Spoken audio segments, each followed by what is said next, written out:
with Repurpose and Design blog, and I'm here with, I keep saying series, but I mean episodes. So here's episode 3 with Ordinary Women Serving an Extraordinary God. And I'm here with Dr. Dene Starks today, guys. Hey, everybody. Right? We finally got her. Leilani, she's here. She is the owner and founder of Diversif-I Education Group. She's also an author, a speaker, and an entrepreneur. And we've met, youngins. growing up in church. And our grandmother, my grandmother, mom, your dad's a pastor, and you have sisters that we grew up with. Your brother. Right, yes, your brother. I totally forgot about him. Him and Ron. Oh my gosh. Exactly. Wow, yeah, we're old. I'm sorry. You're not old. It's old. Situation. Right, there we go. There we go. So, yes, let's introduce. Well, I will introduce Dene. So, hello. Hey, everybody. My name is Dr. Dene Starks, and like she said, I am owner and founder of Diversif-I Education Group. We are an education nonprofit. We specialize in adult education. We have many different programs.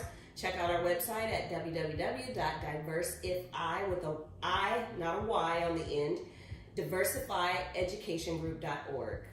Cool. Yeah, so we'll get that and put that out for you guys to check that out too. Yes. So, we start here with a series of questions Yes. to get to know who you are, and as a woman of God, and as a person who is on her journey with the Lord, and what you've been through, and how you've overcome things you've been through. So let's jump right in, right? Okay, so ready? Yes. Okay. All right, so how old were you when you found out about the Lord? When I found out about the Lord, well, I was born in the church. Right. So. Right. But your own real relationship where he was like real to you. Yeah, because that's a whole different. Right. I was like, I was born in church too. I just started talking to the Lord. Like, born into it. We got our own song in Church of God Christ. I know. Born in. But when I actually got a relationship with Christ was when I turned 30 years old. Wow. Yeah. And there was a situation that kind of brought me to a crossroads. Okay. Where I had to make a decision. I tried many different things. Even tried to consider other religions because I grew up in the church. Yes. And so I knew a lot of things and a lot of ways, just I wasn't interested in it. And just because I grew up in the church, I was never saved in life. And I didn't want to be saved. So, wow. I had zero interest in salvation. Wow. So by the time I turned 30, like I said, some different situations had happened, and I just came to a crossroads. And I was literally at home in my bedroom, sitting on my bed. And I was sitting on the edge of my bed just like this. Like, what am I going to do? And I prayed. I said, I know you're real because I learned all about you all these years. I need something. Yeah. So I need to have a better life. I need to have a different life. I need something. Yeah. And I've tried this, I've tried that, I've tried this and that. But now I'm here. Yeah. So those things didn't work. They didn't fulfill me. But I'm here now. So what do we do? Where do I go? Yeah. And so I just recited the scripture that I grew up knowing, the prayer of salvation. I grew up knowing it. I just never utilized it for myself. That's when I gave my life to Christ. Right at home. You don't have to be in a church. Definitely. Come on. God is everywhere. He's omnipresent. Right. You don't have to be in a church, so we can shut down that myth now, right? So I'm home, and that's what I do. I give my life to Christ right in that moment, and then I got to figure something out from there because I don't know what's happening next. Yeah. I don't know what that next step. That next step. Okay, so I took step 1, but now what? What exactly is step 2? And go from there. Yeah. So see again. I just told them. Hold on. See, this is what I have not to do. Hey guys, get Chloe.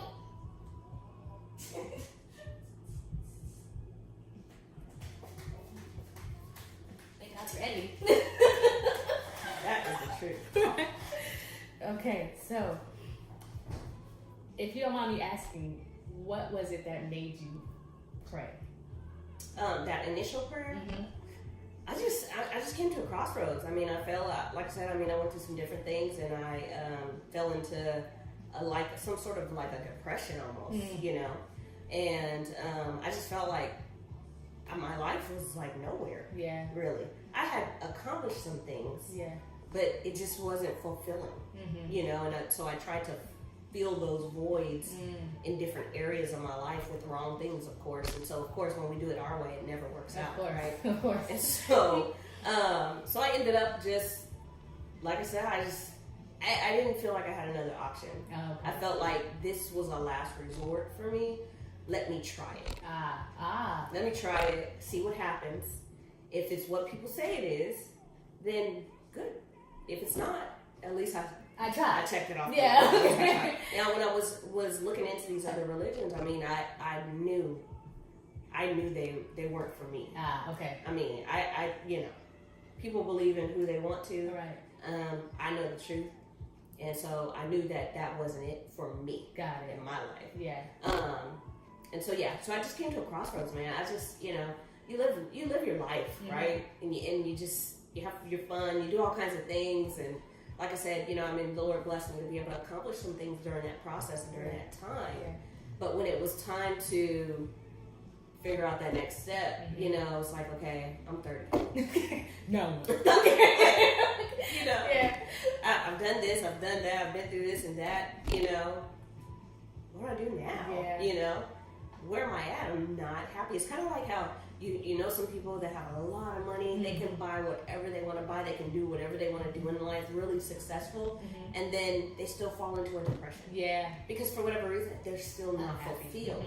You know, some void is still missing there, and that's not that I was rich like that. Right. Yeah, I was able to do stuff. You know, that's kind of where I was, you know, just living life, just kind of by the seat of my own pants, and it was just, that was it. You know, there was no purpose behind it. I was just doing things just to prove that I could do it. You know, I'm a middle child, so I'm the one that's like, you know, went through feeling like the outcast kid and stuff like that. You know, so I always had to take care of myself and make sure that I was satisfying myself in certain areas. And so now, looking back, I know that I was just overcompensating in some areas where the voids were. Yeah. But that's kind of how I got to that crossroads. Yeah. But I had to make a decision. Which way do I want to go? Because when you fall into those mental traps like that, it's easy to take the low road. Yes. Right? And just give up. That's true. It is very, very easy to do. It's very easy to do. All it takes is just that one thought, and then it sinks from there. Yep. Or you can take another road. You know, when you look at the cross, it is a crossroads, right? And so we're literally in the center. Yeah. You're in the center, right? And you are trying to figure out which way to go. Yeah. I love that. I really don't, you know? And so that's actually one of my board members on my nonprofit gave us that when we started our YouTube channel. It's called Cross Conversations. And, you know, we were discussing it, and immediately he just got that download from God, like, it's a crossroads that we come to. Beautiful. And so he talked about how we bring everything back to the center of the cross where Jesus died. Yes. You know, and then he rose again, but everything is there in the center of the cross. So which way are you going to go? Right? Are you going to go here and lean towards each other? Lean towards people, our peers, our circumstances? Are we going to go high or are we going to go low? Where are you going to go? Yeah. Right? We all have to make that decision. So that's where I was, and I made the right decision. Yes, you did. We're so glad you are here. Okay. Wasn't easy. Right. But I made it and I stuck with it. Yes. So. Well, God is good, right? Yes. Very, very. Good. All right. So when did you realize you were hearing from God? After I got saved. Because then I had a relationship with him to know his voice. Yes. So for me, it wasn't until in my 30s. Now, I knew God existed. I knew God was covering me, protecting me, providing the whole time. Yeah.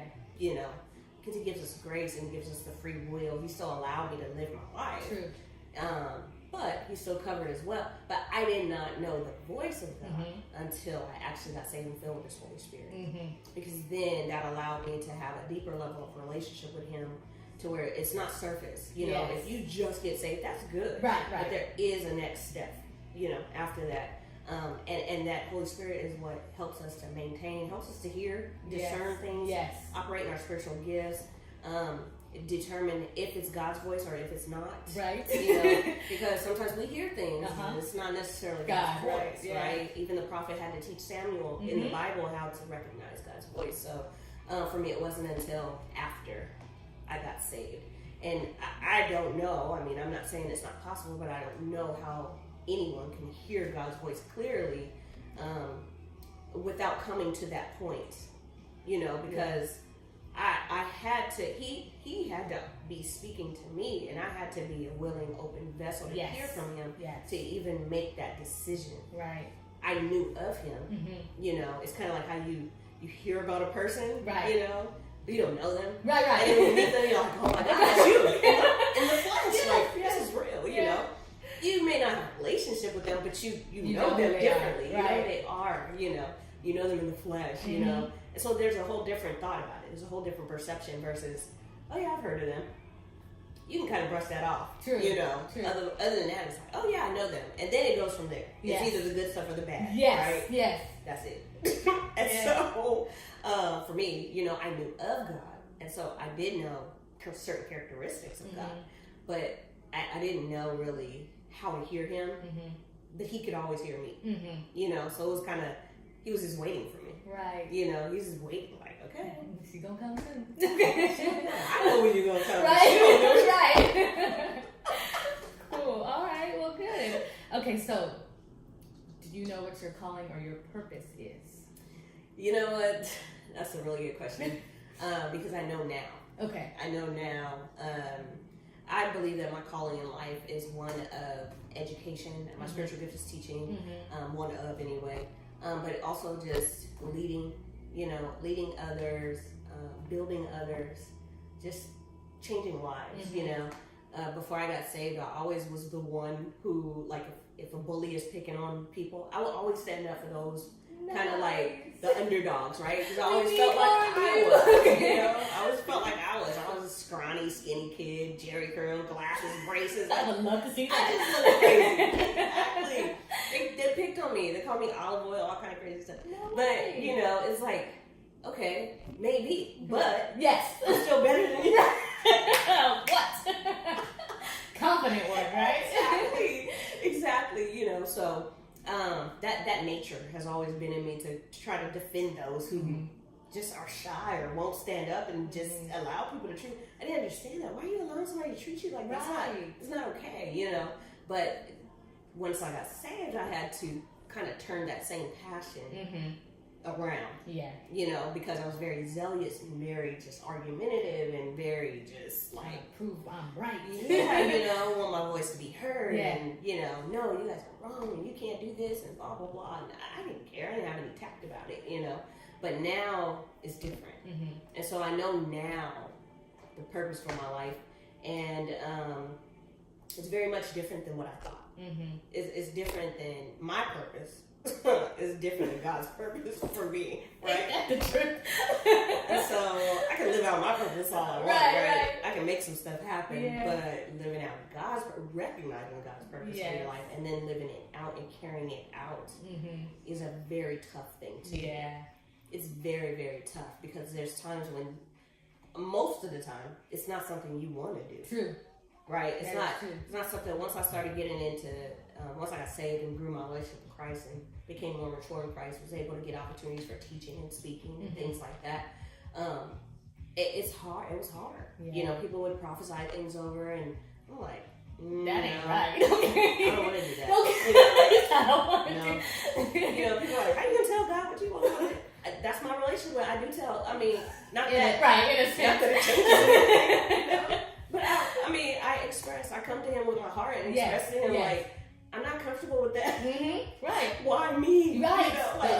Like, what are you doing? Yeah. Because we can't see the path. No, we can't. You're literally walking blindly. But when you step out on faith and just go and start living out that purpose that God has for you, the outcome is different. Yes. The response is usually different, and you feel different. That is true. You are released. You are free. Right. In a lot of areas, and you just feel different. Yeah. And so it's definitely something that I believe it can take time. I mean, sometimes it's frustrating to try to figure out what am I supposed to do? What am I here for? Yeah. You know, you know what you can do. Mm-hmm. You know what you've been given the ability to do. Sometimes you don't know what you've been spiritually gifted to do. Right. And typically, you know, our purpose falls somewhere where we don't feel like we are at yet. Mm-hmm. You know? That is, oh my God. Like, a lot of times. Yeah, we sitting there looking like, what? Yeah, I mean, it's like, I'm absolutely not qualified for that. Right. No. Right. You know, but once you become, you know, this new creation in Christ, you are qualified. You definitely, and you've been qualified. And you, quite frankly, you've been qualified the whole time. You just never knew. That's right. And so it is something that, and we have to unlearn some things as well. That's true. You know, because when we walk in our purpose, a lot of times people on the outside looking in will, you know, say you're acting like funny, or you're being prideful, or you're this, or you're acting different, or you're this and that. It's like, no, I'm just operating differently now. Yes. I'm just moving differently now, right? And I mean, if you can throw away a friendship or something like that because I'm in a different place and you're in a different place, not because this is where I want to be. I don't even want to be in this place, right? But I'm here, okay? I'm here. Because I either have to be obedient or disobedient to God, right? So at the end of the day, how you feel. Right. Sorry. Okay. I mean, you know, sometimes you can't absorb that. Yeah. You know, you can't absorb that and then make your life decisions based off of that. That's true. Or allow that to change what God's trying to do in your life. Mm-hmm. So, recognizing that call and doing all those things, I think for me to actually accept the call on my life, I recognized it not too long after I got saved, but accepting it was the hardest part for me. That was the longest journey for me, was accepting it. I didn't accept it for years. And although I've accepted it, sometimes I very much, not sometimes, all the time, I still have a hard time. Yeah. You know, when God says, go and do this. Mm-hmm. And you're like, and I'm like, you I'm sure? gonna make sure. Yeah, okay, you sure? You right. I want to make sure I'm with you know, and not me. Like, I want to make sure that so confirm it, like, 1,000 multiple times. Yep. Because I just want to make sure. Yeah, I know. Yeah. I'm not doubting you. Okay. Saying, you know. And it got nothing to do with you, Dennis. I'm just trying to confirm I heard you right. I don't want to be wrong, you know.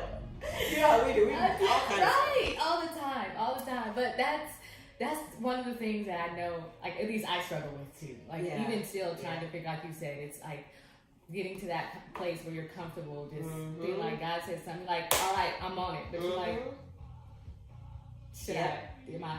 okay, let me do some research. Let me look into this some more and see if this is something I really want to do. Because that's what stopped me from doing a lot of things too, was feeling comfortable enough to do exactly what he said, because I was like, I don't know how to do this. Exactly. What's the first step I'm supposed to take? Who do I contact? I'm thinking I need to get all this stuff in line and then do it. And he's like, do it, and then everything will get in line. You know, so that's the part I still kind of struggle with when it's like, this is what I want to do. And you're like, right, yes. Wait a minute. This didn't work out. I've never done this musical fall out the sky. Like we hope so. I know. It's like, okay. Exactly. It's like, actually, you will get to the end of it. Yes. Yeah.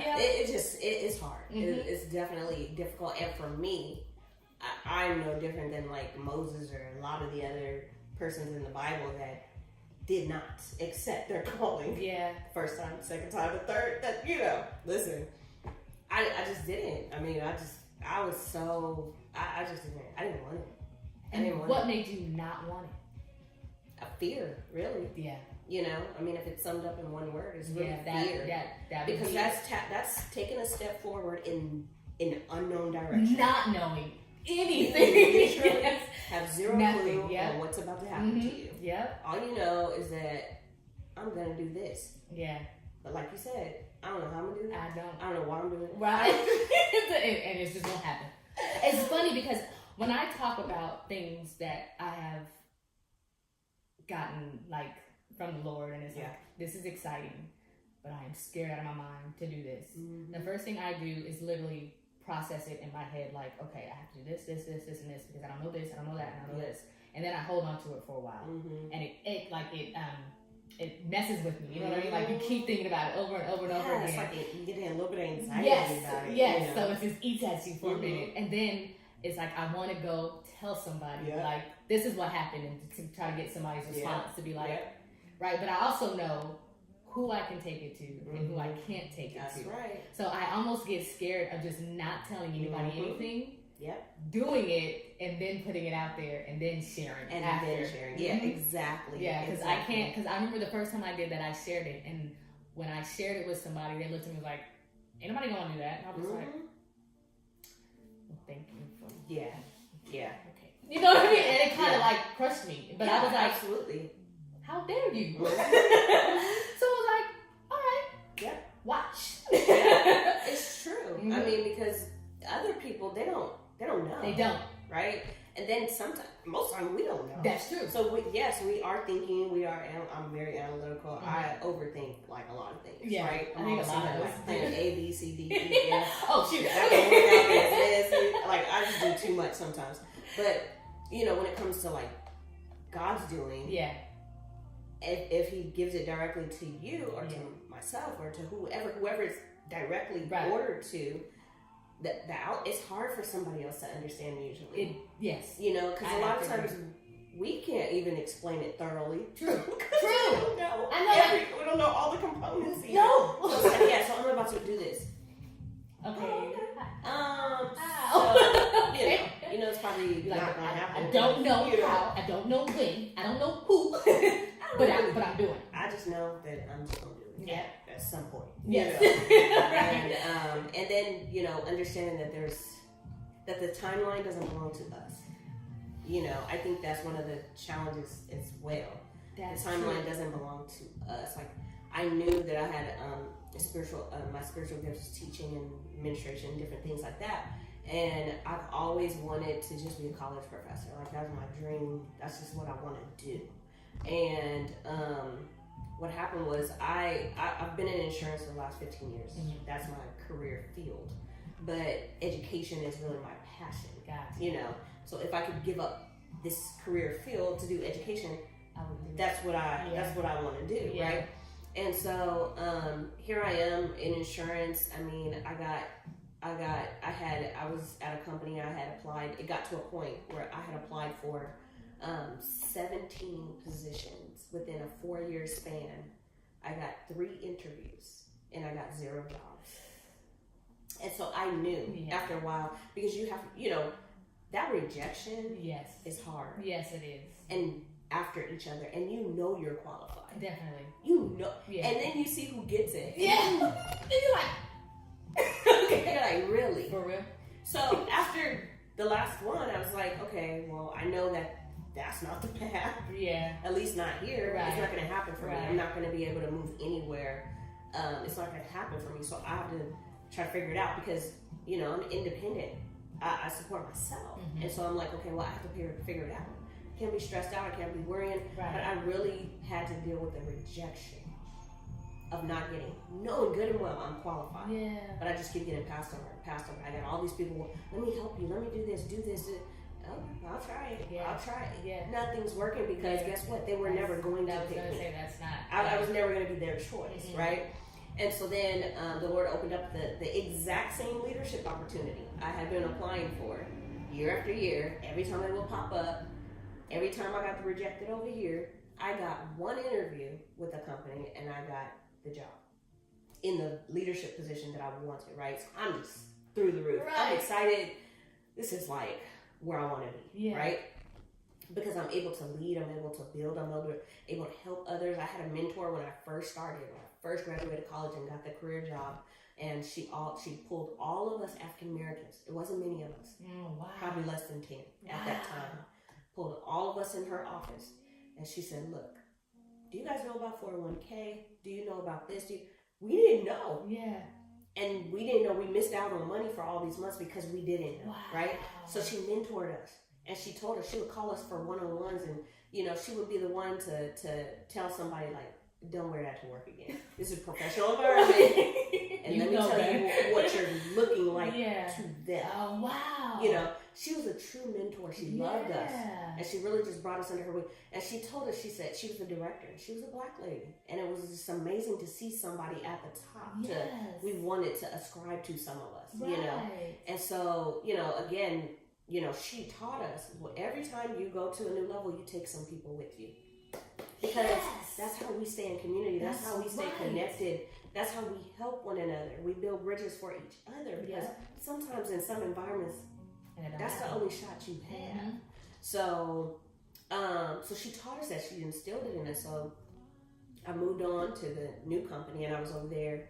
And this company, it was my dream for me. However, it was God's doing that He allowed me to go into this position. But the management and the company itself was very toxic. It was a very toxic environment. It was pure evil. Wow. The way some of these people operated. Some of the things they said. I had one manager say, "Why do you give your people breaks? We don't give our people breaks. We just let them go to the bathroom if they have to." I said, "Well, I would hope you did." Okay, like you really? Like, who does that? I was gonna say, who says stuff this like is like the pure evil type of things that happen there, right?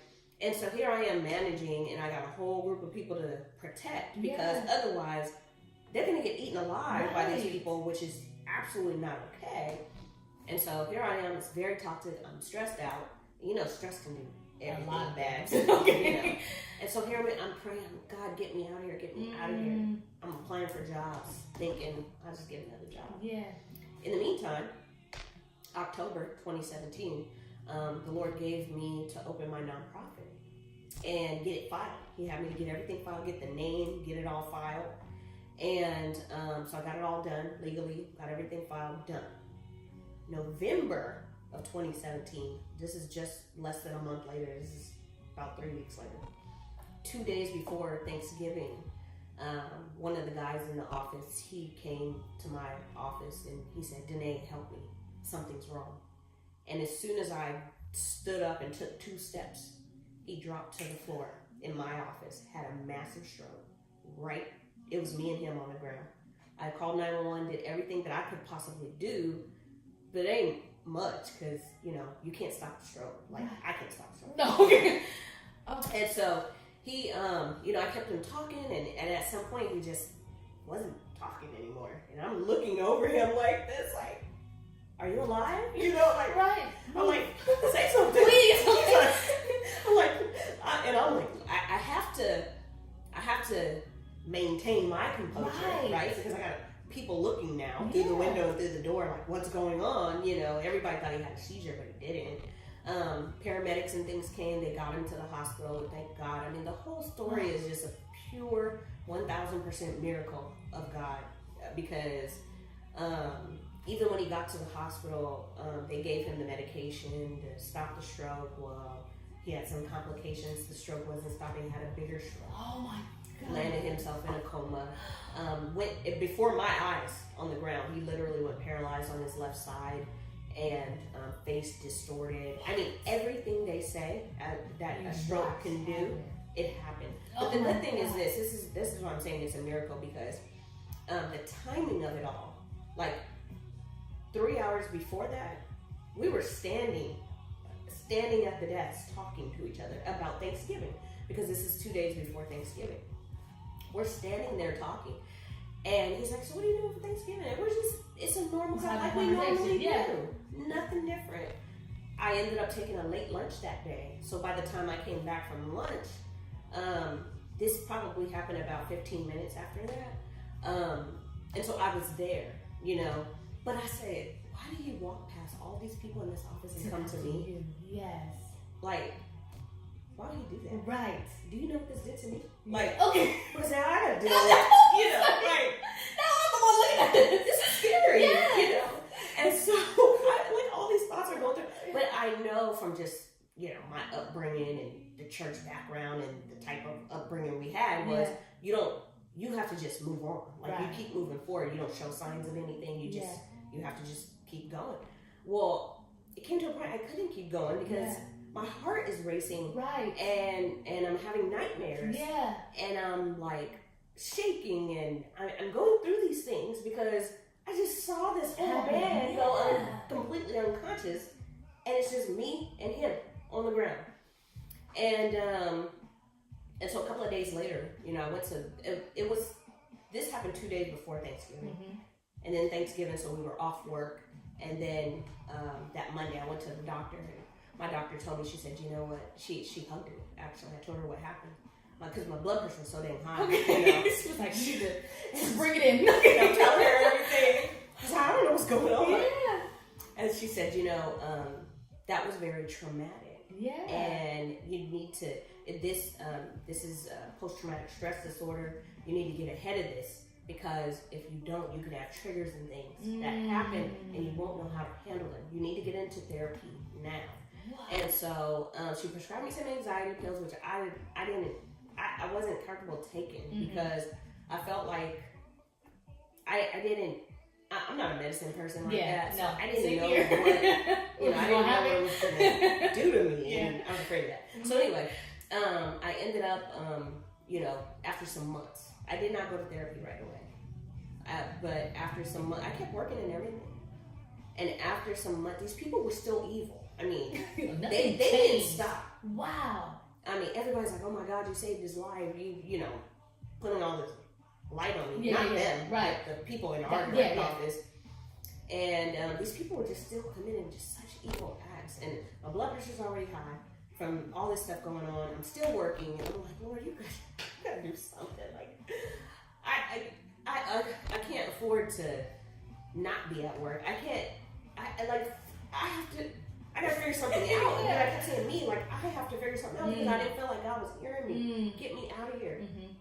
I just want to teach. That's all I have. I just want to teach. Like, it's not going to be this bad. It's not going to be this toxic. I just want to teach. Like, you know, I know that that's my passion. I know it's this and that. Like, I'm just having these sessions with God where I'm just crying and I'm like pouring out to Him. But I'm still not getting the help that I need, you know, because this was a really bad situation. Yeah. I've never been in a situation like this before. And so it impacted me. And when she told me PTSD, I told her no. Yeah, that's not I said, because I'm not in the military. Okay. That's funny because I was thinking the same thing. And that's exactly what I said. She looked at me and she's like, what are you talking about? That's the problem.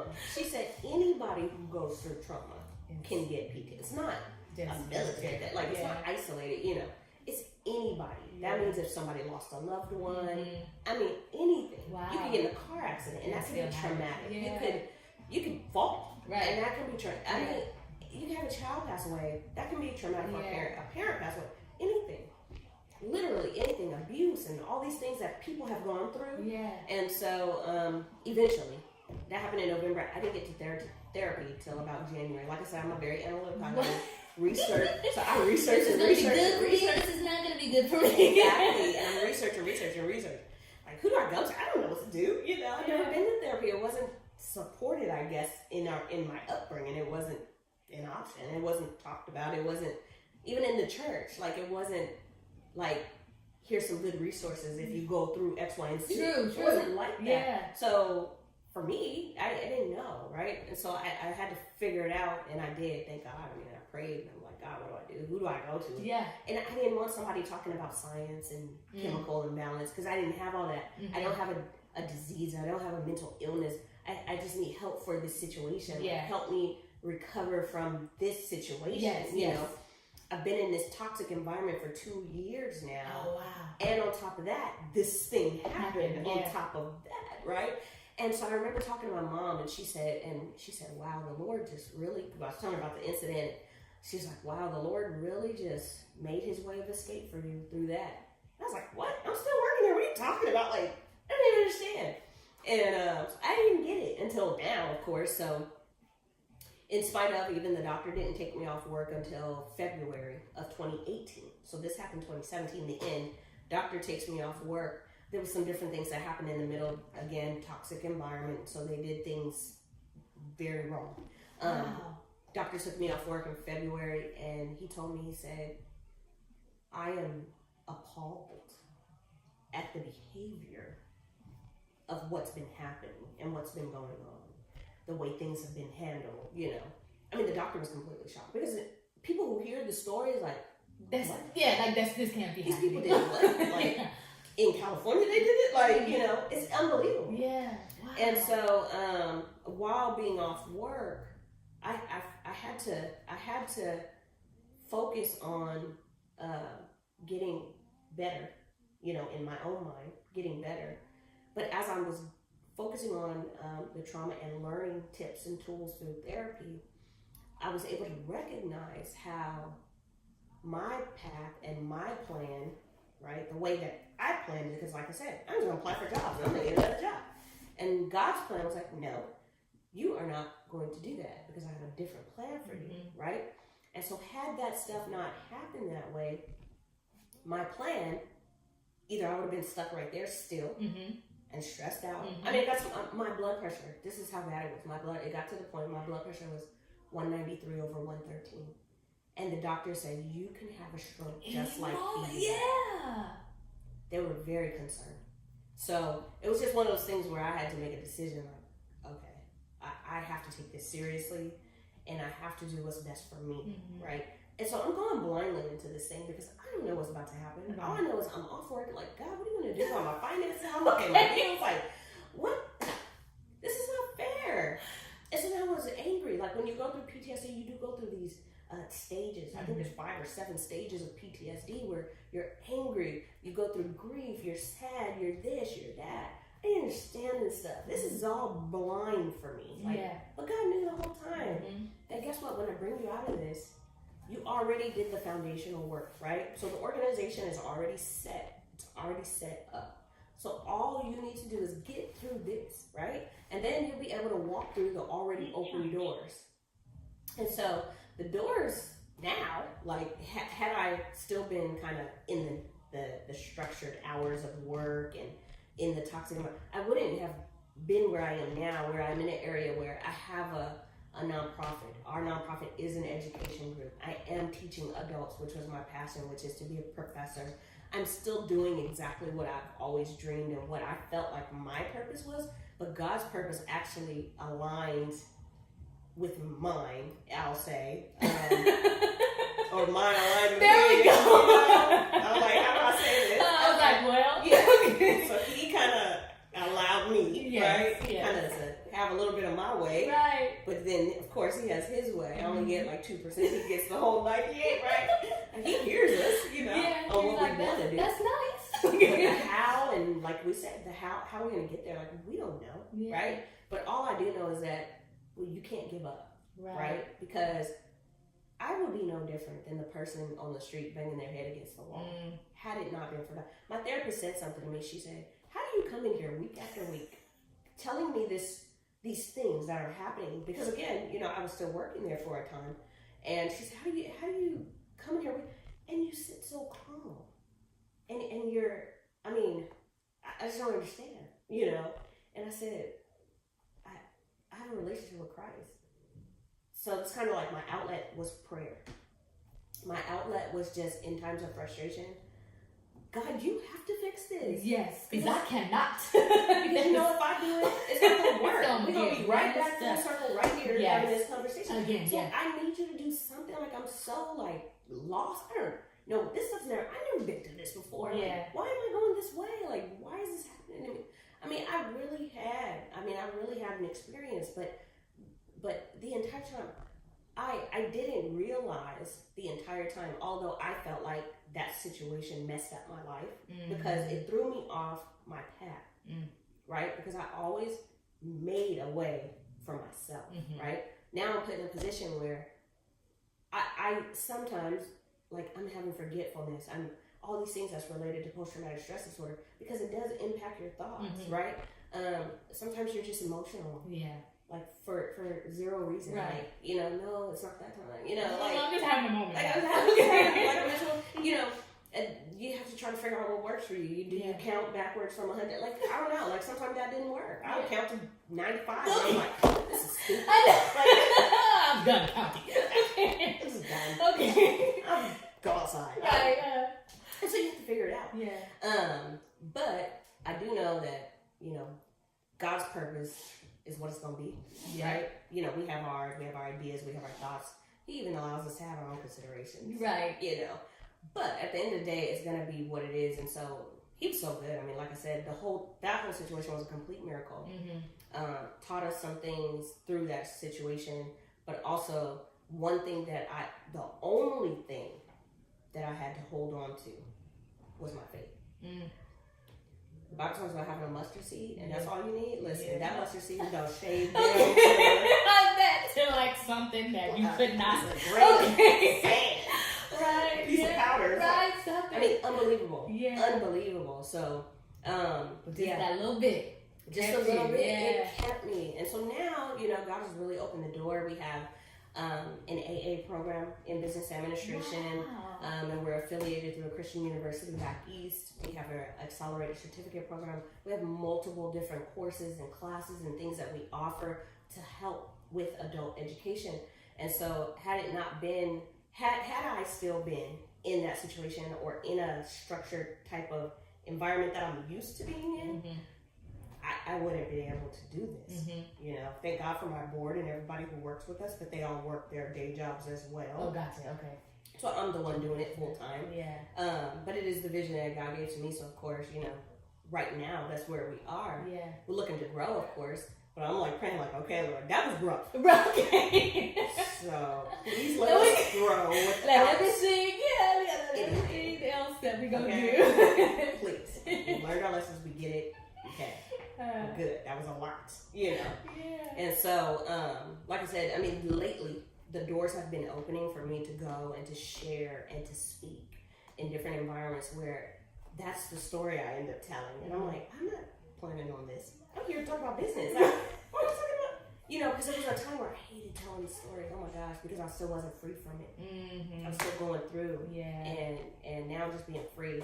It's like, you know what, if I can help somebody to realize, you there know, you go. that therapy is not bad, that therapy, you know, going through these different situations, actually, some people need therapy. I was going to say, it's probably beneficial that something like that happens. It's a third party. You can tell others about that. Exactly. So, so yeah, it was my plan, my path, I'd say. Yeah, there we go. To purpose, my path to purpose. Yeah. Drastically different than others, you know, but I'm here now. Yeah. So that's the good thing about it. Yeah. That's the good thing. But God's not done. I mean, of course. Something else. Yeah. Well, you know. I'm just asking to let it be easier. Please. Okay. Right? But you probably didn't even think you were going to get through that. No. You know what I mean? Please. Yeah. It was times when I would, you know, lock myself in the house. I would literally would stay home all day, all night, and make sure everything was locked, sealed, because I was so, you know, when you're going through PTSD, you're paranoid. Yeah. You know, I didn't want to be. I felt safer in crowds. I didn't feel safe in a one-on-one. Like this is something I would never have been able to do last year. Wow. Because it was a one-on-one that happened to us. Yeah. You know, it was me and it was him. I couldn't see somebody like in a wheelchair or somebody who looks like they may have had a stroke. I couldn't look at them. But usually by the time I saw them, it was too late. Yeah. You know, sorry, I saw him, now it's here. And I'm just like, you know, so I felt safer. Well, if I'm home, I won't. See all that. But that's just the enemy. Of course. Right? Because if you're just home confined to this, right? You're just bound here, right? And you're bound in your mind. You're bound physically and mentally. And so it's like, it really was hard. It really was hard to step outside, like we were talking about fear earlier, step outside of that fear and move forward. And that's why I say, like, you know, it was literally my faith that I had to hold on to because I had nothing else. I didn't even have my own mind working all the way. I didn't have anything else. Yeah. So all I had was God. That was it. Like, I literally it. Nobody else could fully understand. Right. Most people don't even know the depth of the story. Right. Most people don't know definitely all the things that I went through during that period. Yeah. But people look at you, you know, and you share little bits, you know, and they look at you like, what? How could you have done this or done this or done that? Because through it all, I still made some major strides. Yeah. You know, through the process, but I wasn't connected to the strides, right? I even completed my whole dissertation and did my what do you call it? The defended my dissertation, and even after I got the doctorate, I was like, great. I wasn't connected to it, right? And those are all things that are a result of, those are characteristics of the post-traumatic stress disorder. You become just desensitized a little bit. You kind of separate yourself. Numb. Yeah, you're numb. It's almost like you only see this. You don't see these, right? So my therapist gave me some instructions. She said, here's some homework. I want you to write down. This was towards the end of last year. She said, write down everything you accomplished during the year, in spite of everything that happened. Yeah. Write it down. And I didn't do that right away. I took about maybe a month or two, right? And then I started, and I was like, I'm gonna write it. And I just started writing. Yeah. And then I was writing, and as I'm writing, I'm thinking and just writing and thinking. Before I know it, I had all these things. Yeah. And I was like, wow. But I didn't say, I did this and that. The first thing I thought of was, God, you did this. Wow. You did this. Right. Because I felt like God kind of took my mind away from me. Probably. Like, Okay. I'm like, I know there's no way. I know that. Right. You know, I literally gave him credit because give him the credit. Yeah. There was zero way I could do that stuff on my own. I had to have a driving force. I had to have a support system that was 10,000% there for me. You know what I mean? Which 100% of the time, God was there. You know, sometimes we don't see him when we're going through it. So we have these blinders on. Because all we see is our situation, our circumstance. But he was there the whole time. And he kept me, and he kept Mark. I mean, as I prayed, I said, Lord, I'm not going to be able to handle this if he dies. Right. Yeah. Okay. I'm going to need you to do something. I don't know what you're going to do, but I need you to do something. Yes.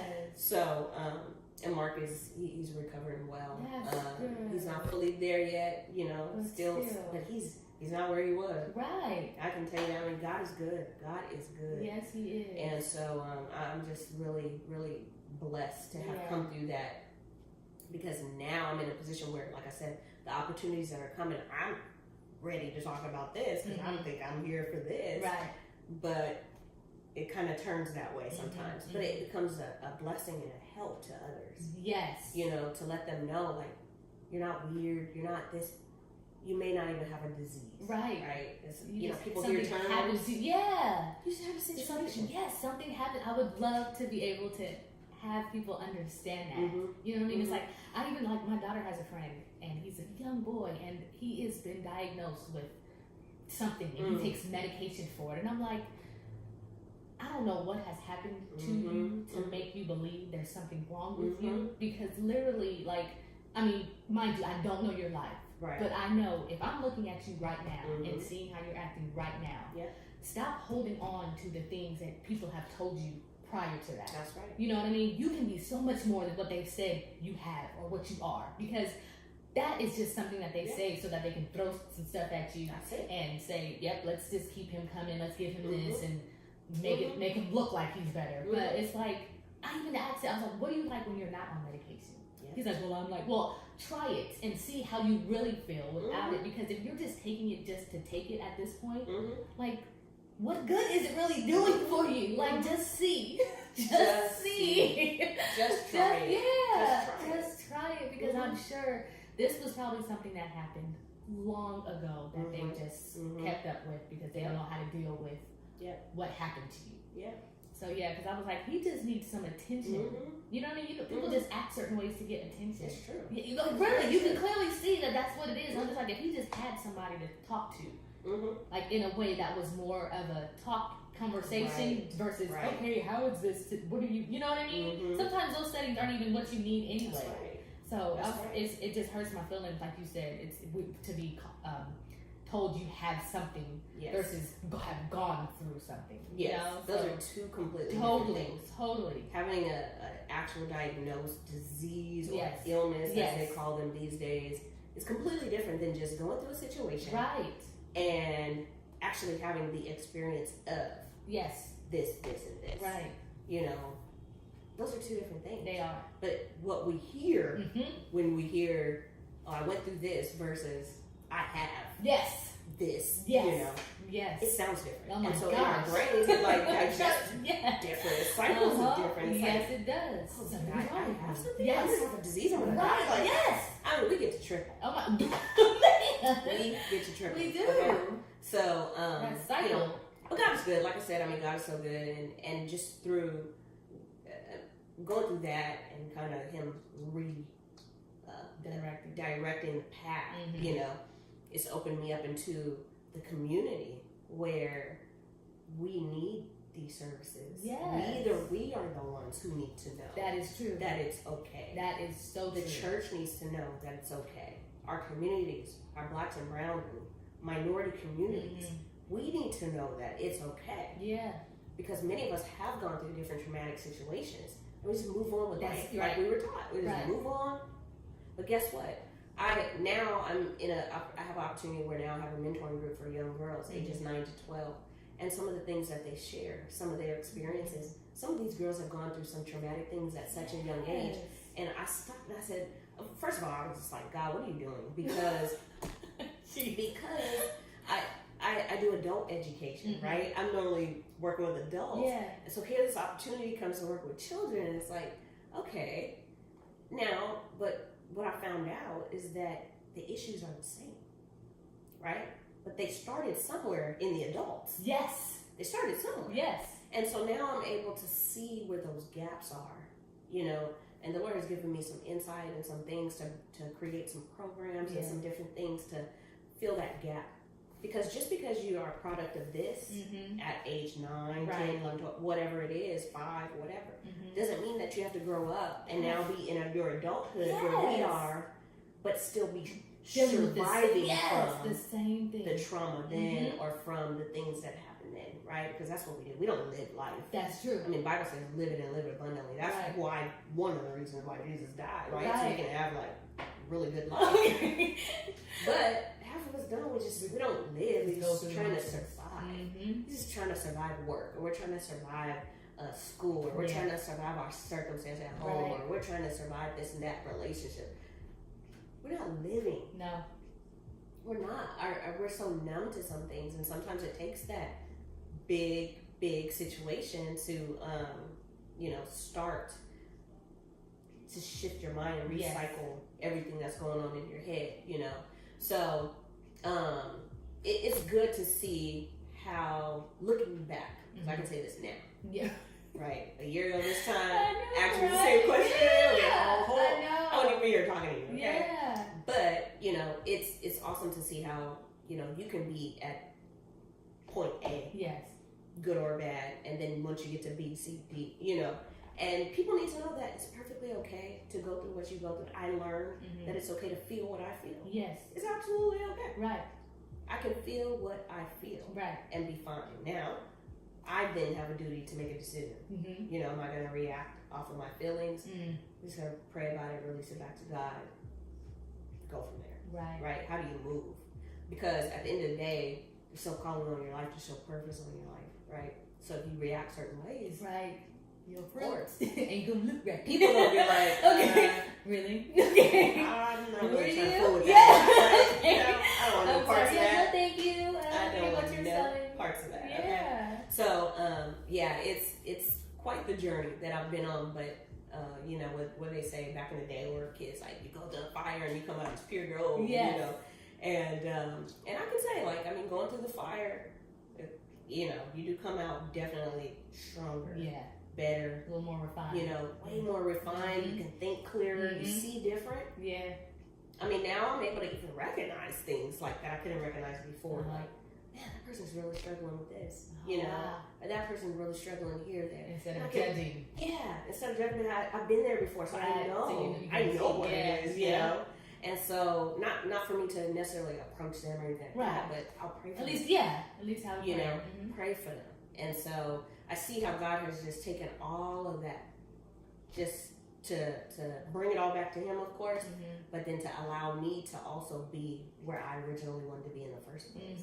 You know, and so I'm very grateful now. Like I said, some time ago, I couldn't say that. I'm not like Paul, you know. I'm not there yet where he's all, you know, I take glory in my afflictions and things.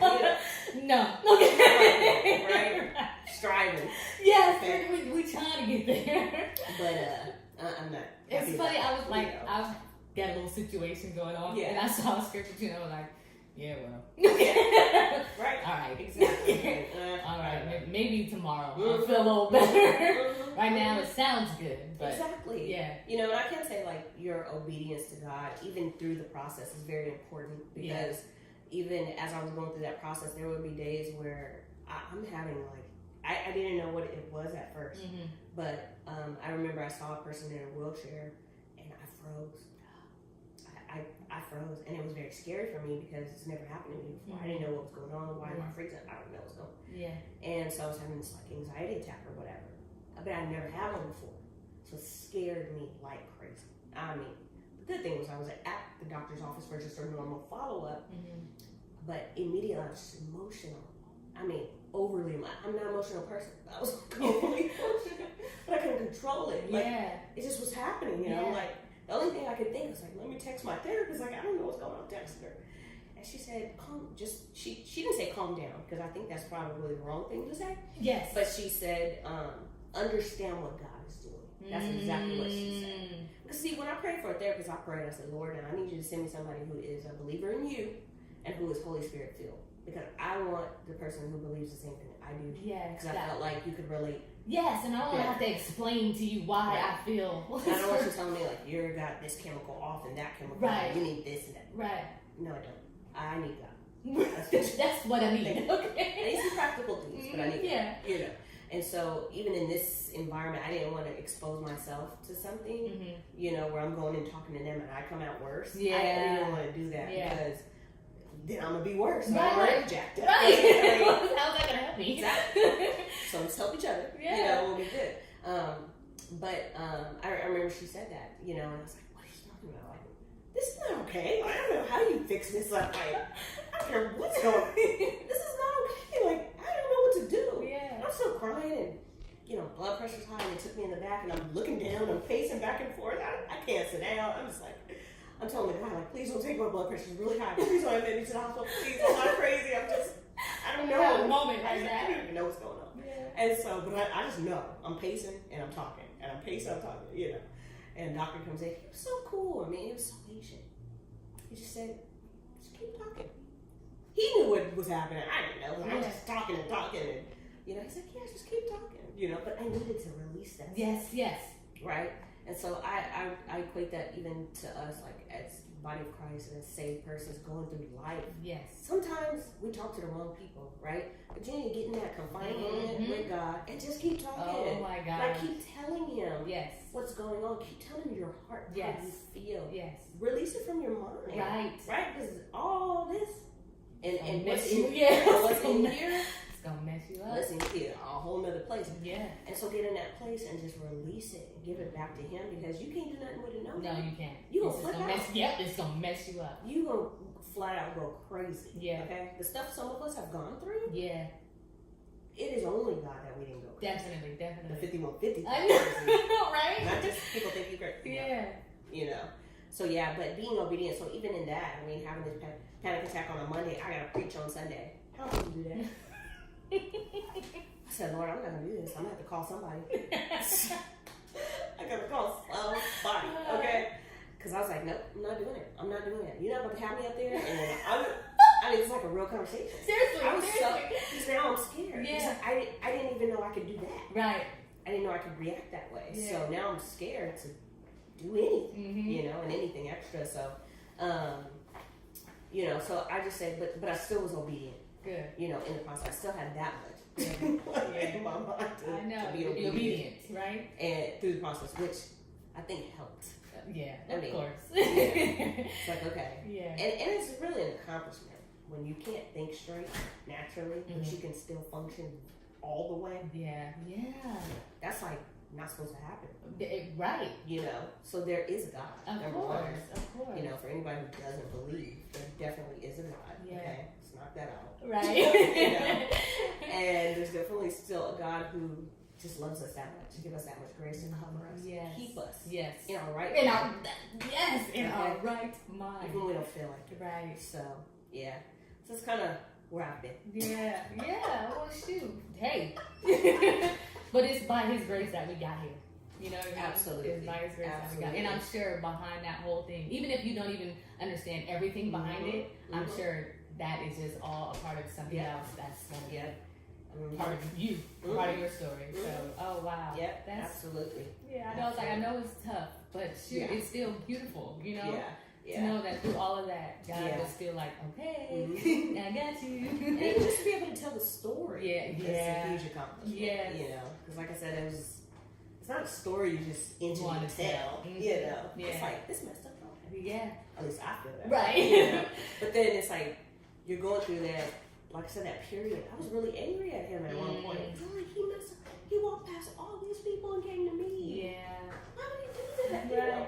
Why would this happen this way? Now here I am. Right, messed up. Okay. Messed up, suffering from this and that, and having to go through all these motions because you came to me. Like, come on. But like I said, when you realize what God is doing. I was gonna say a purpose behind removing yourself out of the way and just figuring out that, you know what, this was actually God's plan, twofold, right?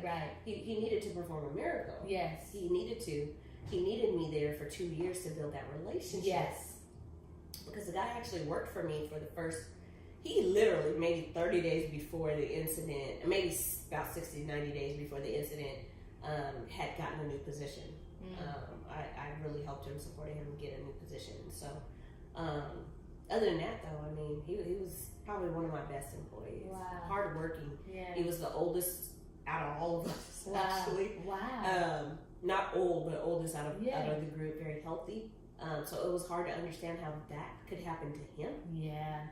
And I covered him, man. I covered him in prayer. Everybody. I called my parents, put him on the prayer list at your church.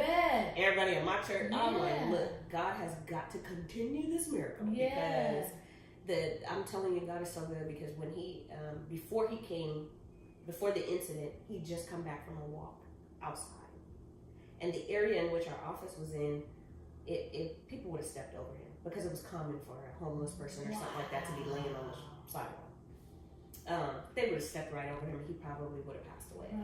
You know, because he wouldn't have got the quick attention that he needed. And so I thank God for my therapist. I mean, because she really explained it. I had a hard time with all of it, of course. But I really had a hard time with people saying like, oh, you saved his life. You did this, you did. No, I didn't save his life. And I told her, I said, I don't even feel like what I did helped at all. Because he's still in a coma. He's still, you know, this and that. He still had 2 big old strokes. Like, what did I do? I didn't do nothing. I mean, I called 911 and I stayed with him and talked to him. And he stopped talking. Like, you know. What did I do? You know, but the way she put it was just so good. I mean, she told me, she said, well, think about it like a relay race. She said, there's 4 legs and 4 different people with 4 different purposes for the race.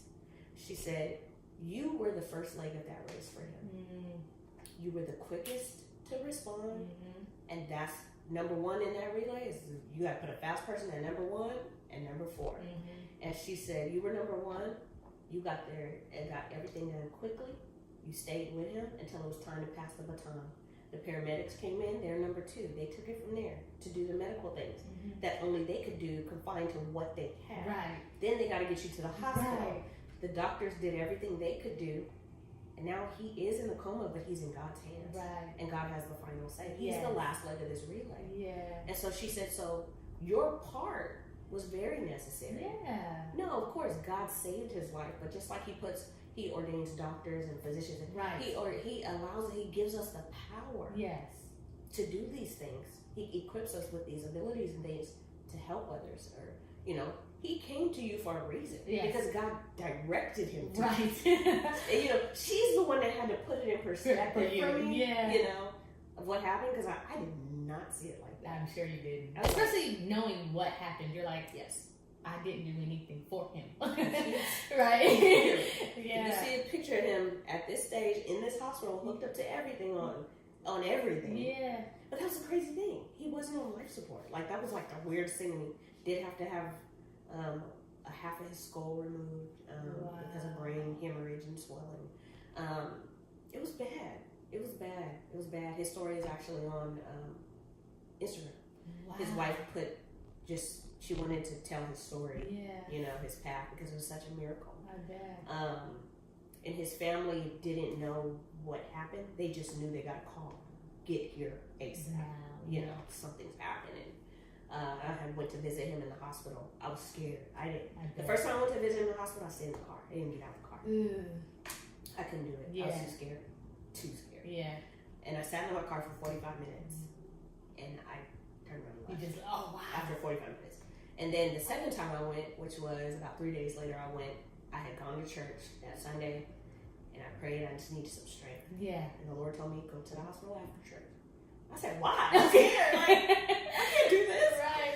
And so I go, and his family was actually there. So I got to meet them, talk to them. And when they found out who I was helping him do that, they were like, oh my God, you saved his life. And I'm sitting there like, no, I didn't do it.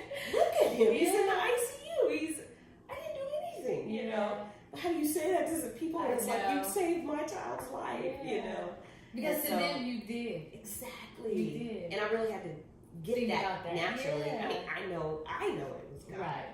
But if I were in that predicament, situation, circumstance, I would probably say the same thing to the person who was there and available. Right. So they just were so happy and grateful that I knew what to do. You know, and not that he went to somebody who would freeze up and then he would die. You know? Yes. Kind of thing. Like, no, he came to you, and he came to you for a reason. And then and I was praying like, God, why are you coming to me? And his wife called me one day, and I saw her number, and I was like, oh my God, something's happening. Right. You know? Automatically I'm thinking of course. You know? Yeah, especially when you get that phone call. Exactly. So she said, you know, we were talking. She wasn't there when the family was there, so she didn't get the story. So I told her what happened. She never knew what happened leading up to. Told her what happened, and she said, you know what? And I didn't even ask, but she just said, you know what? He came to you because, you know what? He's always talking about you at home. And he really, really values, you know, your leadership and all these things. And so he really admires you. And I'm telling you, everybody in our household knows about Dene, you know. And so she said, so that's why he came to you, because he trusted you with his life. Yeah. He trusted you at work, but he trusted you with his life. I was like, wow. Right, that's beautiful. Right. I mean, and I really had to consider that, you know, that it's not about what I think. No. You know, it's just the fact of I was used by God in a way that I didn't know I could be used in, right? Because we're not in church. Right. I don't have time to say, let me go get a Bible and start figure out some scriptures. I don't have time for it, right? No, you gotta be quick. Yeah. I couldn't even get a prayer if I wanted to in that moment. Yeah. And then afterwards, getting over the shock, and after taking care of it, because I can compartmentalize things. If business needs to be taken, I can put my emotions to the side. I can get business done. Okay. You know, I can take care of things. Yeah. But then I neglect myself in the process, right? Because now it's like, oh yeah, I got to deal with me. I got to deal with how I feel, because I don't even know what's going on right now. Right. Let me get back to work. You know? But we do that a lot to ourselves. Yes. You know, and then it messes us up. It's like, and then people look at you like, oh, look at this person there, making this and doing this and have all these accomplishments, and you don't know what I went through. Yeah, actually, don't be envious. Listen, don't want what I want. Okay. Don't want what I have. Jeez, okay. Yeah. I mean, and because surely you have zero idea of what I've been through. Zero clue. But just in that time, though, like I said, I mean, in that time, right before it happened, 3 weeks before it happened, everything was filed. After it happened, it's when the opportunities started coming. Like, it was the craziest thing. It's like, I've been asking you for, like, I wanted to be a college professor for a long time. Yeah. Like, I've been applying, I'm always getting rejected. Like, I don't understand what's happening right now. Right. You know, so timing and just his path, not mine. Right. You know, we can make some stuff happen shortly, but is that what God wants us to do? Right. You know. Right. So, so that was. I know. Wow. That's my story. Well, dang. Right. Exactly. Gosh, exactly. So who are your spiritual mentors and women you look up to? Oh my gosh, I do have a spiritual mom, and her name is Evangelist LaShawn Dorsey. Oh, you too? Yeah, LaShawn Dorsey, yeah. And I think she's kind of taken a lot of us under her wing, really? At least at church, you know. Taking a lot of us, not just at church, but from church, you know, taking us under her wing and just kind of mentored us spiritually. our mentorship, spiritual relationship is different than others, because she knows my path. Yeah, is always different. So, our relationship is different, but she's definitely a spiritual mentor. I have a business mentor as well. Okay. I have a guy that I met back at when I was in my career job in insurance, and he was the managing attorney. He was from Texas, and he taught us so much, man. He taught me so much anyway. He kind of took me under his wing and taught me the business side, the corporate inside information kind of thing, you know, and I was like, wow, if I ever start a business, it's definitely going to be legit. Now you got all this information. Because he's taught me well. Yeah. So, but he really just inspired me to, really push me and inspire me to go beyond this. Like, he always said, you're going to be one of the ones that's actually going to be okay. No matter what happens, you're going to be okay. He always told me that.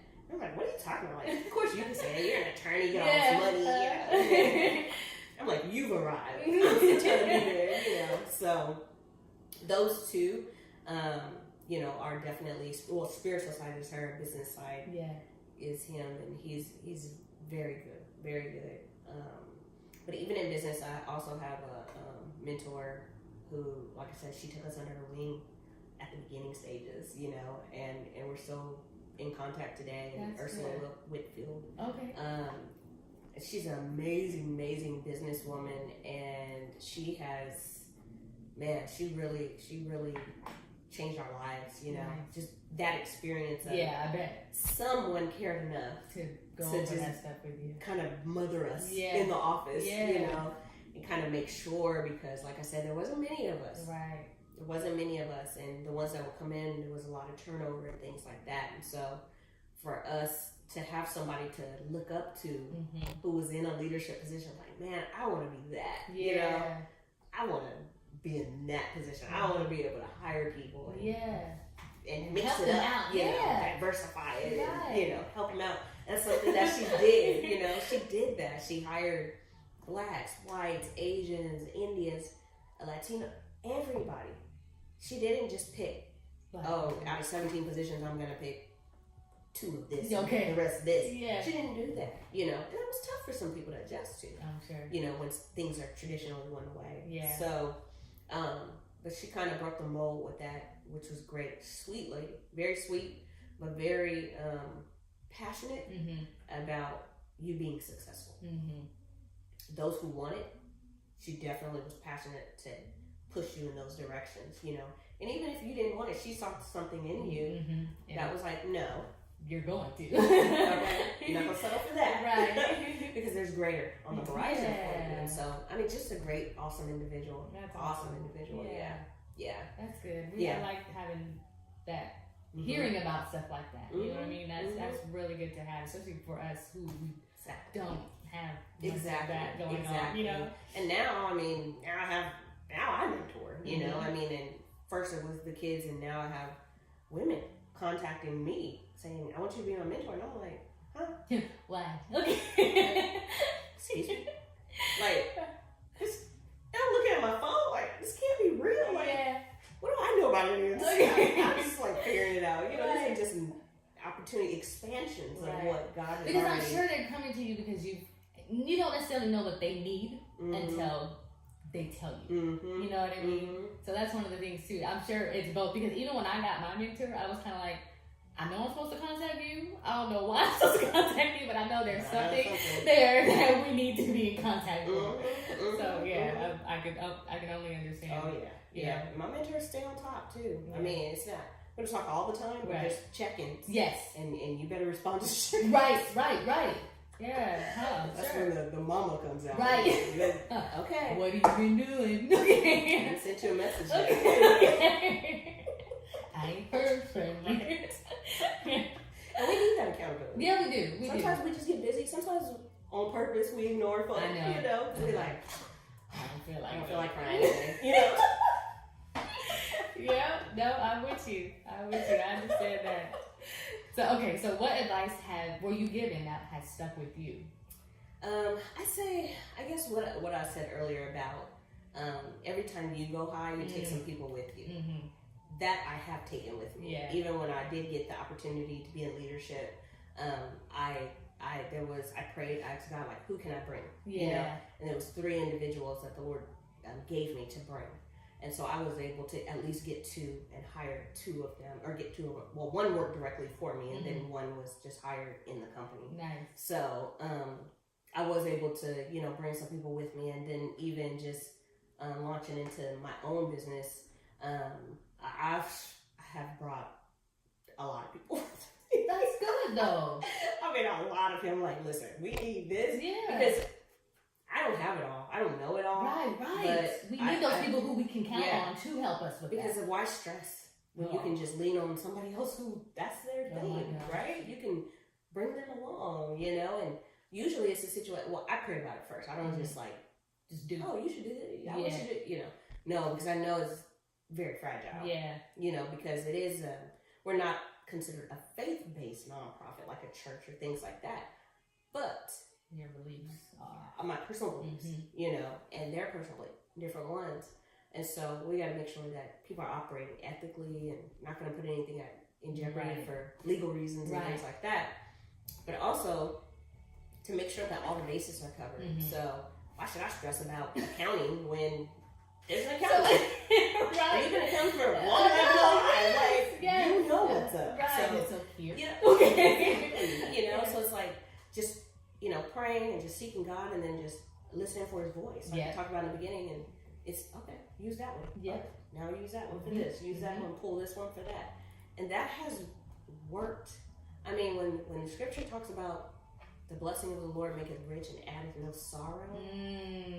That's how you know you're on the right path. That's how you know you're on God's path. Yes. I'd say, because we can do things, surely, right? But there could be a lot of sorrow attached to that. Headache, stress, why? You know, blood pressure all high. I mean, some of the things that happen are very tragic and traumatic, even in business. And for you to work so hard, just for one thing to come tear it down, a small thing, that could have been avoided, no, not worth it. You have to pray. You have to pray. Beautiful. So I like that. Take some people with you. Absolutely. Okay, so what are some of your favorite scriptures or scriptures that have helped you when you've gone through either good times or, you know, not so good times? I think, well, the one scripture I always remember, because it was the first scripture I memorized as a kid, was John 1:1. In the beginning was the Word was with God, and the Word was God, you know, because that just helps me to stay connected to this Word altogether, you know, because this is the foundation. This is the beginning. Was this, you know, before we were thought of it, the Word. The Word was there. And so I really appreciate the Word because not only did it happen, it's happening, you know, kind of thing. And so it's alive. It's something you can be in relationship with, you know. So I always hold on to that. I don't think will ever go away. I mean, that was just in my head. And mine was like the 23rd Psalm. That was what I learned as a kid that I can. Oh my gosh.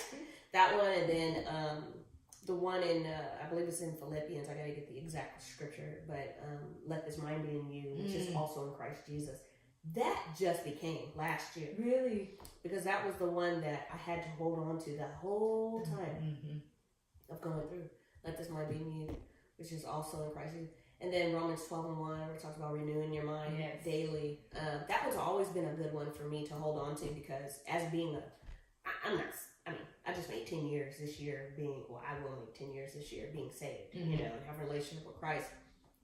So I'm not as seasoned in my salvation as some may think, right? Or as some are. And so I treat myself as I'm a new creation every day. Well, that's good though. Because it helps me, right? I'm not just a new creation 10 years ago. No. For me, what helps me stay on the beaten path is that I have to remind myself of that, right? And so every day, I mean, it's about those new mercies every day. And so every day I do get up and I do read first. I will grab my phone only to read my scriptures. Then I do the daily word. And so that's the only reason I grab my phone. I don't grab my phone and be looking at texts and stuff first. But even if there's a text kind of already there, I'll just open it and then do my scriptures first. And then I'll get to business, you know, because once you get going, right, it's no stop. You may never even come back to work, right? You may never even come back to work. So those are some of the foundational scriptures for me that were really helpful, as well as there's one in Hebrews, and I gotta get the exact one, but it's in Hebrews, and it talks about lay aside every weight and every sin, right? A lot of times we carry these things and we feel like heavy. What is going on? You just feel like a heaviness, and some things have been carried for years, you know, but God wants us to be free. He really does. And so even in our daily walk, as we're renewing our mind, lay it aside. Really. How are you going to get things done if you're so cluttered here? Right. With things that are just weighing you down. That have no help. Exactly. Or it's just sin. It's just something that, you know, it's just taking the place of God. It's something that you're idolizing. It's something that you just shouldn't be doing. Right. I mean, something. Right? So if your mind is here and here, it's clearly not focused on God, right? So you got to refocus, right? Like you talk about repurpose and design, right? Exactly. Like you have to. You have to, and that's not a one-time final thing, right? No. That's something that we are continuously doing. We're continuous work. And so we're continuously doing that. And so it's okay to go through and get free from these things and get your deliverance and then for God to resurrect something else, right? It's okay. You're going to be fine. That's what he's doing it for. He gives us the word to maintain us. Right? To go back to these scriptures. So I love the question, what scriptures? I mean, because you got to hold on to something. Oh my gosh. Like, oh my God. If I'm going through, oh my God, what can I, you know what I mean? Because even sometimes when I'm going through, those aren't even the first things I think of.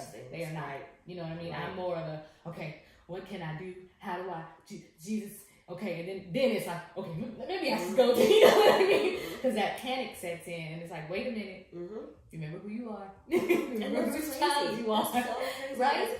We do, right? We do that. Like, we don't go first to that. The first is which why, is the answer. Right? We don't get to the answer first. We just go in all these circles and stress our life out and make things worse. And it is. When it's just, when you're like, okay, God, it's like, okay, right, you know. Duh. All right, so what advice would you give a young woman now? I would give a young woman now. I would let somebody know that you're not by yourself.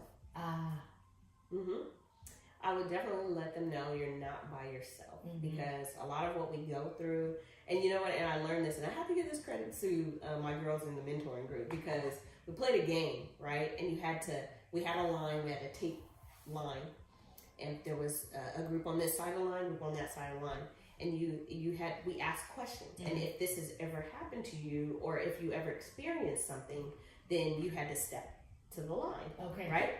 And this exercise was to teach them that whatever you're going through, you're not in it by yourself. There are others, right? So some of the questions were like, you know, how many of you live with both mom and dad at home? Well, out of 25 girls, it was 5. Wow. So the other 20 were like, wow, I'm not by myself. Yeah. You know, how many of you have ever had somebody talk trash about your hair? So predominantly the African American girls, of course, you know, get online, but then there was some non-African American girls who got online.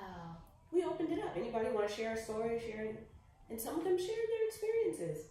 And so it brought some, you know, awareness that, wow, it's not just me. It's not just black women that get talked about for their hair, but other races too. You know, have you been bullied by someone here at the school? Step to the line. And I tell you the truth, with that question, there was one girl. She probably the tiniest thing in there, right? One girl, she stepped to the line, and I said, do you want to expound on that? Yeah, I just don't like what she says, and blah, blah, blah. You know, she's going in. Is the person in the room? You don't have to say. No, you know. Well, I'm not scared anymore. Her. And she walks right up to the girl And the girl's standing there like this, attitude. And she walks right up to her and she boldly says, I don't like it when you talk about me and you tell me I can't play with you at lunch. I just want to be your friend and I don't know why you don't want to be my friend. And that was it. So I asked the girl, do you want to respond? And the girl was like, she's embarrassed now. Yeah. Right? Because she's been the bully. Right. She's not expecting this girl to come confront her. No. But she knows she can't do nothing to the girl because we're all in there, right? Right. So it's a safe place. Yes.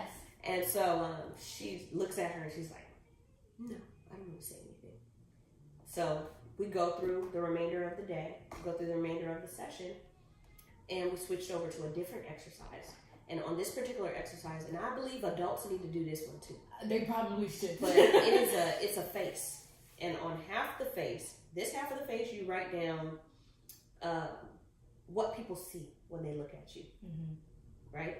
On this half of the face, you write down what's on the inside that people can't see. How do you really feel? Mm. Two different things. So everybody wrote it, and then we got in our circle and collected everything, and I said, okay, I'm going to read these. No, don't read mine. No, it's okay, it's safe. I'm not going to read identifying information. Right. I'm just going to read the answers because there's purpose behind this exercise. Right. And so I'm reading the answers, and one girl, she didn't write anything about what people see. She wrote everything about on the inside of her, how she felt about herself. And she put, I'm stressed, I don't like myself, I think about suicide, and I'm depressed. That's what she put. Wow. And so we stopped. Anybody want to talk about this? Anybody have a response to what this person feels? And one girl, she raised her hand. She said, I just want to say whoever wrote that took a lot of courage. Yeah. So congratulations to you. Nobody knew who it was. I knew, but nobody knew. And so the little girl who wrote it, she raises her hand. She says, I wrote it. And she talked about her story of why she felt that way.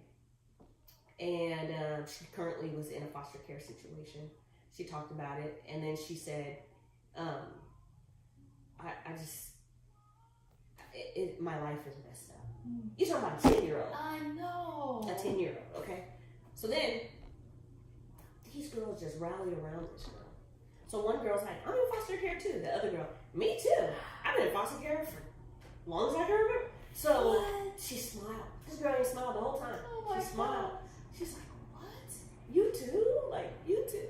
And so they realized the point of the exercise. This is the purpose of this exercise. You're no different than each other. You may look different. Yes. Your hair may be different. You may dress different. You may come from a different circumstance, environment. But you are no different. We're all the same. We all go through the same stuff. We all go through similar things. Or we all can relate to something. Yes. And so she smiled. So by the end of the session, it was a pretty heavy session. Some things came out, And so we had to get all some that. Fun after. So afterwards, gave out some candy and stuff. And they're like, Miss D, this was fun. Can we do it again? And the other girl was like, no. Right? Kind of emotional. Yeah. But what did you learn out of this exercise? That was the question. Well, I learned I'm not here by myself. I learned that I can be friends with other people. I learned, So it was great. It was a powerful exercise.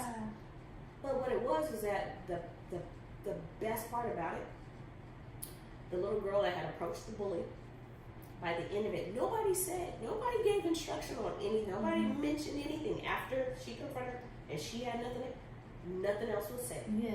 This little girl walks over to the girl and she said, I just want to apologize. I really like you. I was just being mean.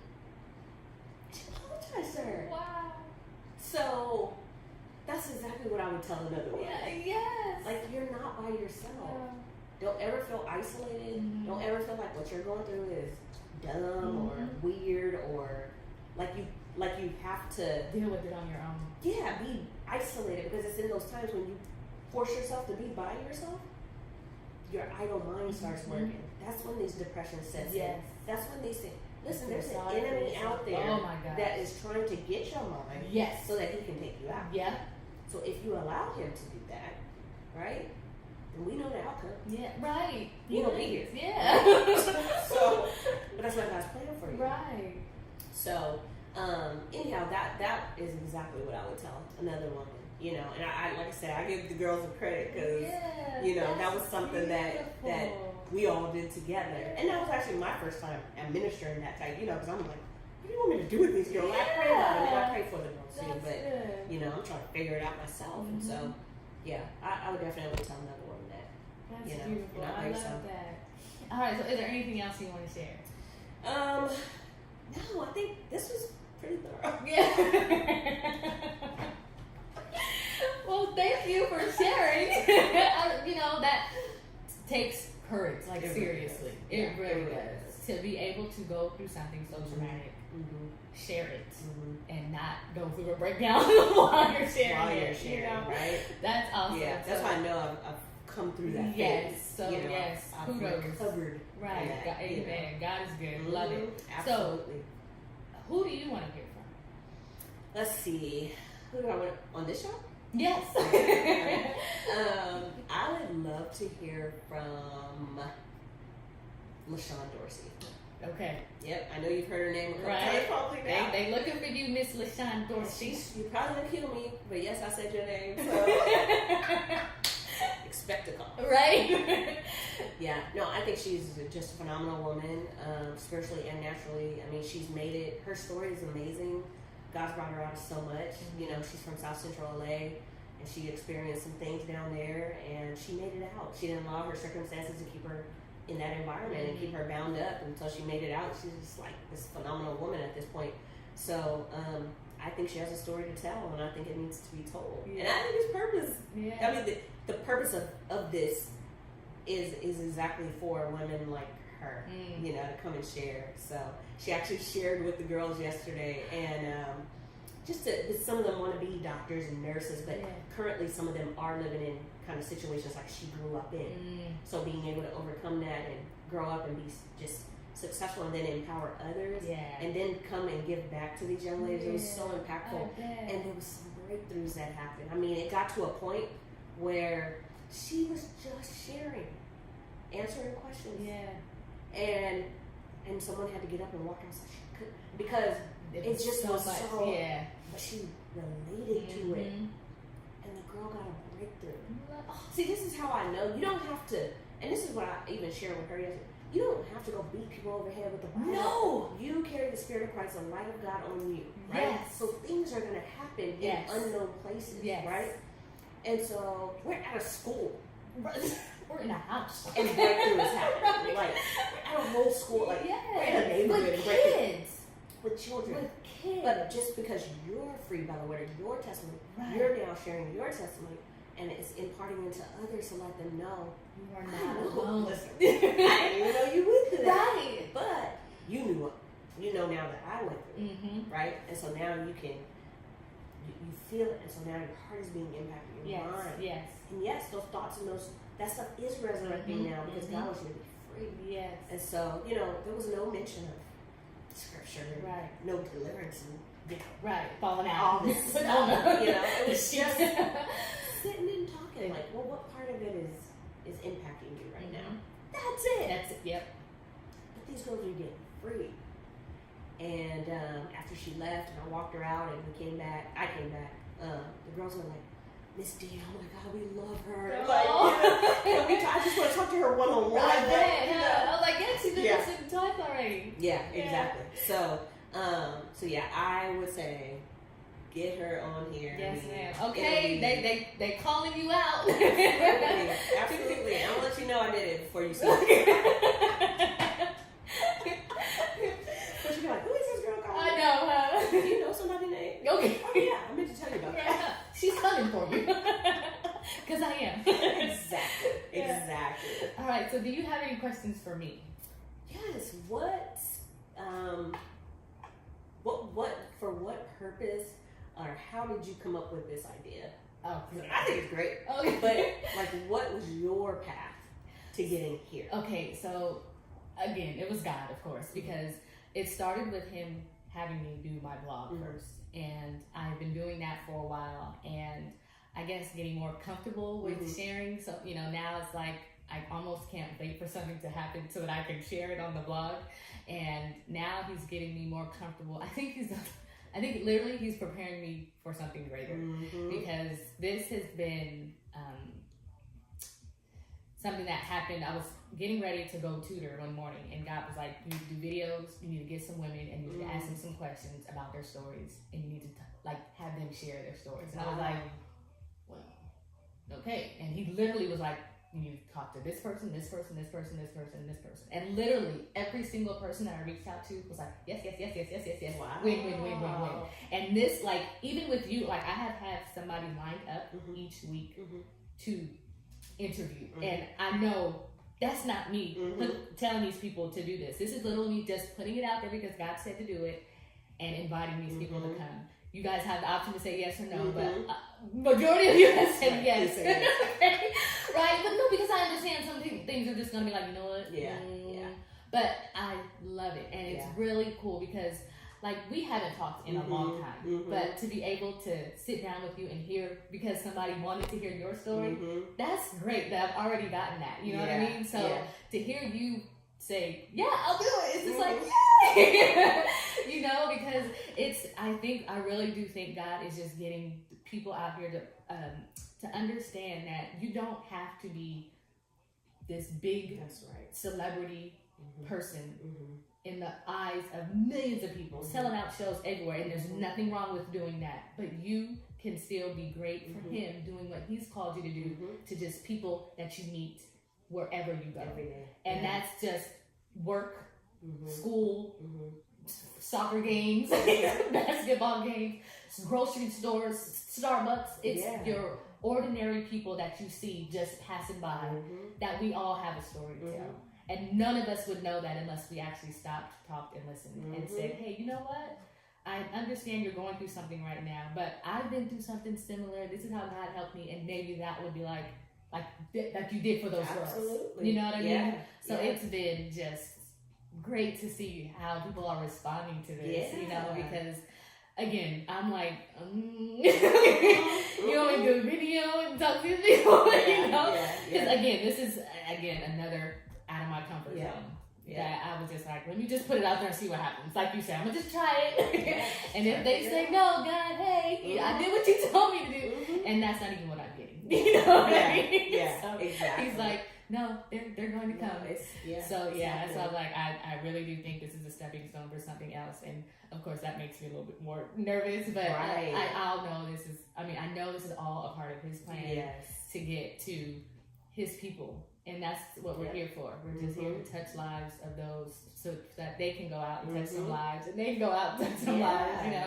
So it's a beautiful thing to see people get excited about where God has brought them from, and to be able to share how they've gotten. You know what I mean? Like we didn't all start as having a big platform. That's right. No, we started having meltdowns and you know what I mean? Going through some stuff and sitting at the house like, God, there has to be more.